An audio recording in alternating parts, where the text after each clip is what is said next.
আলাইকুম প্রিয় দেশবাসী, মুসলিম জাতিকে লক্ষ্য করে আমি কথাটা বলতেছি। আজকে ঈদুল ফিতর হতে চলছে।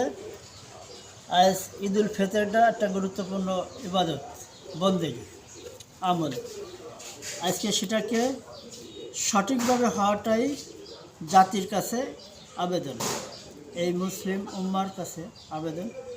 তারা কোরআন এবং সহিহ হাদিস থেকে ঈদের তাকবীর ঠিক করে 12 তাকবীরে ঈদের সালাতটা আদায় করার জন্য আবেদন।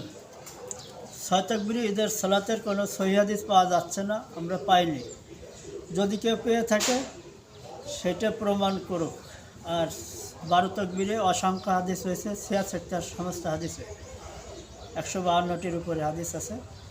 অতএব কোরআন আর সহিহ হাদিস অনুযায়ী এত বড় একটা ঈদ উদযাপন হওয়াটাই আমাদের কর্তব্য, পাওনা।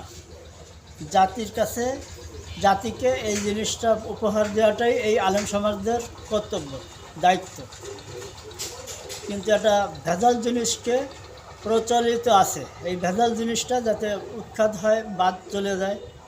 নিজ ভেজাল ইবাদত করার জন্য আল্লাহ রাব্বুল আলামিন রাসূল সাল্লাল্লাহু আলাইহি ওয়াসাল্লামের মাধ্যমে তিনাকে পাঠাইছে নির্ভেজাল ইবাদত করার জন্য। ইবাদতে শিরক করা জায়েজ নেই, কাউকে শরীক করা জায়েজ নেই। সেই অনুযায়ী ঈদের সালাতটা কোরআন এবং হাদিস অনুযায়ী হোক, এটাই আমাদের এই মুসলিম সমাজের আলেমদের প্রতি আমাদের দাবি এবং চাওয়া। এবং সহিহ হাদিস প্রত্যেকটা বা আলেমদের কাছে আছে। পাবলিকদেরকে কেন এই জাল হাদিস দিয়ে, জাল এজমা কিয়াস ফিকা দিয়ে ধোঁকা দেওয়া হচ্ছে? কোরআন দিন পরিপূর্ণ, এখানে এই পরিপূর্ণ দিনকে কেন অপরিপূর্ণ বোঝানো হচ্ছে? বলা হচ্ছে যা কোরআন হাদিসের আয়াতে এজমা কিয়াস থেকে নেওয়া হচ্ছে, তাহলে কি দিন অপরিপূর্ণ হলো না?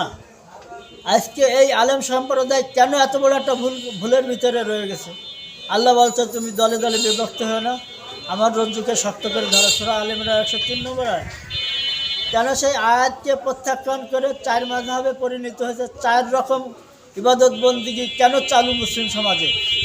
এই জবাব এই মুসলিম সমাজের আলেমদের কাছে আমরা চাই।